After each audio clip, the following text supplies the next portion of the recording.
Oh non, je crois quand même qu'il faut un peu humaniser, pour reprendre mon doyen Baye Diouf, les choses. Même quand on n'est pas content, restons humains, je suppose. Voilà. Alors, vous avez 72 heures de grève décrétée pour dénoncer une maternité aux antipodes des normes. Et par rapport à ce que Fofana expliquait, le docteur Lucar pense autre chose. Oui. Et c'est Direct News qui donne l'info. On va revenir avec Tribu parce que le Gorgui national, international, universel, mondial se signale. Bon, le chef du service psychiatrique de l'hôpital régional Amadou Sahin Mbaye de Louga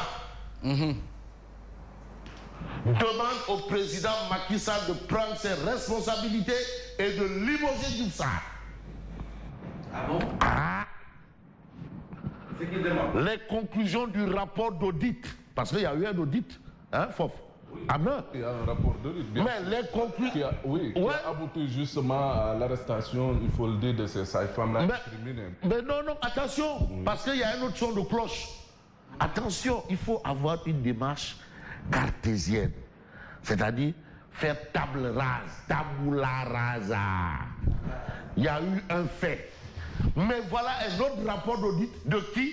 Mais quand même des hauts responsables de cet hôpital. Il est chef du service psychiatrie. Mais il dit que les conclusions du rapport d'audit ne disent pas négligence. Mais parle d'insuffisance. Mais insuffisance. Négligence et insuffisance. Non, non, non, non, non c'est pas. Il y a une très grande différence. Insuffisance. Non, c'est pas Fabrice Nguema, c'est pas Mamadou Fofana, c'est pas Babay, c'est encore moins Gor Ngalangue ou Pate Diop. C'est quand même le chef de service psychiatrie de l'hôpital. Le chef de service. Quand on est chef de service, on est kilife là-bas. Mais il dit que non, ne disent pas négligence, mais insuffisance. Révèle le docteur Suleiman Lucar de l'hôpital de Louga. Ça veut dire qu'il y a un déficit peut-être sur le matériel. Maintenant, oui. les langues commencent à se délier. La vérité commence à jaillir. C'est différent de l'absence. Oui. Donc, celui qui est venu et qui nous a dit, qui a parlé de quoi? De négligence à tout faux. Au regard de ce qu'a soutenu le docteur Suleiman Lucar Et qui de l'hôpital de Louga. Les conclusions du rapport d'audit. Ah, lui, il s'appuie les conclusions du rapport. Alors, c'est quel rapport d'audit qui a abouti à tantôt l'information là? Lequel? Donc, il y a combien de rapports d'audit là-bas? Oui. Ah. Parce qu'il y a un rapport d'audit à charge et un rapport d'audit à décharge. Non, demandez, je vous assure, si on veut parler science, on veut opter pour la qualité. En lieu et place de la quantité. File. Qualité. Ande Gessem, le collectif des travailleurs de la santé et de l'action sociale, range les blouses blanches, déserte aujourd'hui les salles de soins. Ils font du banque Laurent. Ah, Ande Gessem, après c'est Boudi, après c'est Simpi. C'est Simpi. Ah ouais, là c'est Gessem, après ce sera Boudi, Simpi. Donc voilà la situation. Santé à jeun au Sénégal. Une journée sans soins et la tête de Diouf Sarr. Réclamé. Diouf Sarr. Réclamé, Mamdiare. Voilà la situation. Je dis un bonjour à... Voilà la situation. Mais la situation est là. Mais non, mais attends, mais c'est ça la situation? Ah oui, mais c'est compliqué. C'est compliqué. Parce que partout ça fait mal. Partout. Hein, les sages-femmes, même les officines, les pharmacies. Mais c'est compliqué. C'est carabiné. Donc, on a cette information. Mais on veut aller un peu dans ce que souligne critique. Secteur de la santé, respect du patient. Respect du patient. Mais Macky Sall, c'est comme s'il rappelait la charte du malade. Parce qu'il y a une charte. Mais le serment d'Hippocrate, on ne le viole pas. La charte du malade est inviolable. Le patient a ses droits également. Mais non, la charte du malade est inaliénable. C'est comme le droit de l'électeur. Inaliénable. Inaliénable. Parce que le professeur titulaire des universités, Marie Théoniane, il est là-bas, il a son bic rouge et son truc. Hein. Donc ce qu'on dit là, ce que nous disions, il faut que ce soit nivelé. Hein? Bon, voilà. Macky replace le patient au cœur du système. Mais tout ça, c'est le patient. Mais le président a dit, mais man, tout ce que j'ai mis comme... Parce que le président a mis... Le Sénégal a mis beaucoup d'argent. Hein? Mais Khalis Bifa le doux. L'argent est passé. Non, mais c'est ça. Mais quand tu as réuni quotidien, je ne sais pas si on a. Mais Macky dit, mais attends, mais moi, ce que j'ai investi là, d'où l'intérêt de prendre l'As quotidien. Mais l'As quotidien nous dit qu'aujourd'hui, le président veut un audit exhaustif. Honnête, c'est ce qu'il demande. Oui, Macky réclame un rapport exhaustif de la situation globale des structures de santé au pays du Sénégal. Ouais, non, il le faut aussi. Personne ne comprend. Mais attends, c'est le père de famille. Il dit, mais moi, je donne ma dépense pour aussi, je donne des factures. Mais on me dit que ça ne marche pas. Mais il faut un rapport exhaustif. Il ne faut pas amener un rapport tronqué au président de Fondoy. Non, affaire du Fondoy. Rapport maquillé. Un rapport maquillé. Un rapport cosmétique. Non. Maquillé. Un vrai rapport. Président, non, ni le... Parce que vraiment, il faut évaluer tout le monde. Non, il faut... Oui, c'est normal. Sadio Mané très proche du but. Super. Ballon d'or européen. Vous avez le groupe Berou Bokiaka qui collecte 60 par an. Ça, c'est le doyen Aïmerou, Bagou Diabour. Mais on va un peu aller plus loin. Mais hier, voilà. Réumi quotidien. Bon, d'accord, on va peut-être voir les choses telles qu'on devrait les voir. Mais hier, on nous a fait croire... non, Sophie, Mère Bilal, Raouna qui Assom Diatta. Sophie Gladima. Non, Raouna Assom Diatta, bon, j'ai le coupe bi. Ah bon? Non, elle a pris la coupe. Qu'est-ce qu'elle a encore fait? Mais Assom, vous n'êtes que non, on a des difficultés, mais on n'a pas de problème. Entre difficultés et problèmes. Kanyamo Sachiderin. Voilà, Dinar Nananier, Bongolobod Nodomam. La question, tout ce qu'elle nous a dit là, ouais, mais Anne Gazbi. Anne carburant. Anne gaz. Anne gaz. Mais Anne Gazbi. Non, mais elle dit que non. Il y a des difficultés, mais il n'y a pas de problème. Il y a tension, mais pas pénurie. Il y a des problèmes, mais il n'y a pas de difficultés. non, c'est que non, Gaïdal. Non, c'est incohérent. Non, il y a quoi? Elle a dit que non, il y a des difficultés. Hein. Mais il n'y a pas de problème. Non. Il y a difficulté, mais il n'y a pas de problème. Aïe, Dinarmo Sachiderin. Golobot no domam. Kanya lekno mavé. Le suñu yor. Wa an gaz bi. La question c'est où est le gaz? Où est le gaz?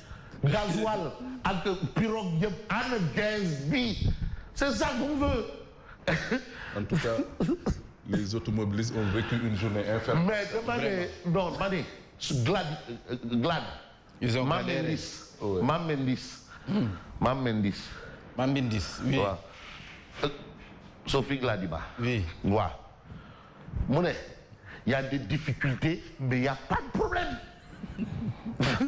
Mais aujourd'hui, alerte, met le doigt là-haut pour dire que hey, Sophie, hey. Gaz, butane et carburant. Les raisons d'une inévitable pénurie. Mais voilà les raisons. C'est l'État qui a fauté. C'est ça les raisons. Ce n'est pas la guerre russo-ukrainienne là. Ça n'a absolument rien à voir. Et vous avez les informations dans Alerte.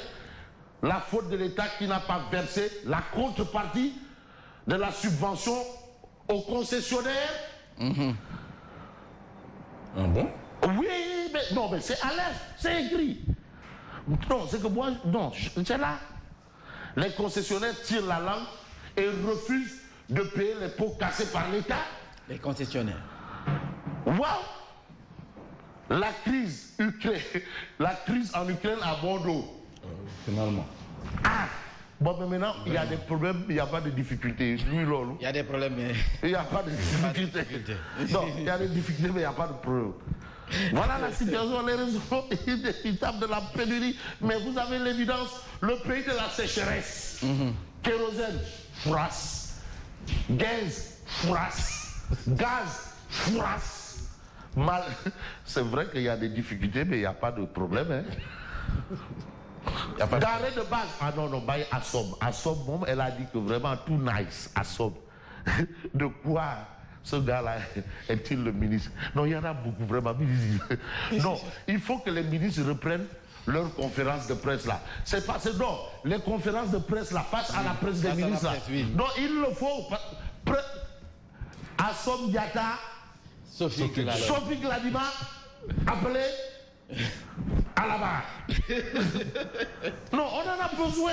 Pour une séance. Mais non, d'explication. Non, il faut. Non, non, il y avait ça, non? Oui, tous les mercredis, tous les jeudis. Tous les 15 jours. Bon, maintenant, président Ngirial. On veut. Non, 3. Niet. Assom Diatta. Sophie Gladima. Et Mame Diarra. Abdoulaye Diouf Sarr. Voilà, 3. ñetti doomi Penda. Voilà. Les 3, on les veut là. Au moins c'est clair. Voilà. Le pays de la sécheresse, ça c'est le titre bien entendu de l'évidence quotidienne. Conseil des ministres Macky Galvadis Karim Fofana et insiste sur bien entendu la santé apparemment carabinée de chez Carabinée. Mais vous avez quel journal? Vous avez le journal l'Observateur, l'Obs. Alors on peut lire députation Macky face à l'offensive de la jeunesse. Mais est-ce que je peux avoir ici Tribune? Parce que Tribune nous dit que Abdoulaye Wade a encore donné un coup de pied dans la fourmilière. Tribune, c'était là. Voilà. Maître Wade pour l'unité de l'opposition face à Macky. Et en illustration, on a Bougane Gueye Dadi. Il y a Bougane Gueye Dadi. Il y a Khalifa Sall. Et vous avez Khaf. Et vous avez... Il y a Ousmane Sonko. Ah oui, parce que eux, ils disent que non, il faut cohabitation par force dans les mbam. Mais de toutes les façons, Maître Wade pour l'unité de l'opposition face à Macky, il a toujours appelé à l'unité d'Eissad. Oui. Même pour la dernière législature. Mais chacun est allé de son côté. Le président Sall est resté maître des fourberies.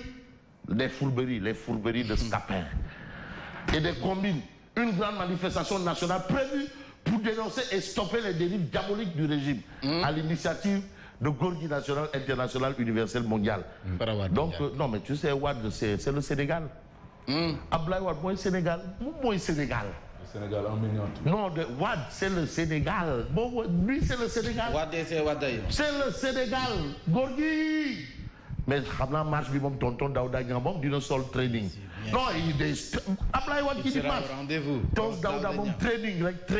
Des seuls training. Training. Voilà, donc vous avez cette information par rapport aux élections. Vous avez aussi Benno. Alors le nombre plus de Benno, le président réunit tous les leaders au palais pendant 10 heures de temps. Certains leaders ouvertement attaqués. Voilà, Macky uni, on est fort, désunis, on perd. Ça c'est ce qu'a dit clairement et nettement Macky. Et aujourd'hui Macky Sall apparemment il a le pied à l'étrier. Parce que Macky Sall dans le piège de la jeunesse, ça c'est le titre de 24 heures quotidien ce matin. Et ce matin, on peut s'intéresser à Sud Quotidien. Le Sénégal se noie dans le net. Insultes et dérapages dans les médias et réseaux sociaux. Voilà encore un autre débat. Et ça persiste. Parce que le langage d'ordurier là, de chenapan, d'enfants d'écurie, vraiment qu'on a là. Vraiment. L'urgence est à ce niveau. Voilà, il y a aussi une urgence à ce niveau. Il faut nettoyer. Il faut curer même. Parce que là, alors il faut. Non, assainir c'est mieux. Il faut curer. On a besoin de curage. C'est-à-dire, on nettoie, après on désinfecte. À quelques encablures. Oui, il faut curer. C'est-à-dire nettoyer, ensuite désinfecter. C'est ça qu'il faut. C'est débarrasser des saletés. Voilà, parce que quand même, non, attends, mais quand même. Def-tu eau de javel bas? Grésil. Il faut mettre du grésil. Parce que des khassa au kounou va prendre saleté. Ce qui se passe là, il faut curer. Voilà, Fabrice, il est 7h09. Ah, manqué Manidem. Vous demandez? Ah, bah, il me demande. Après de gagner. Ah, wow. Il faut revenir. Mais non, mais Anna Gazbi. Anna carburant. Anna gaz. Anna gaz. Il y a des difficultés, mais pas. Il y a un problème. Non, il y a des difficultés, mais il n'y a pas de problème. Merci à vous, Fabrice Guerra. Merci à Mamadou Fofana, que nous allons retrouver tout à l'heure pour la revue de la presse complète. Absolument. Il est exactement 7h passées de 10 minutes, le journal.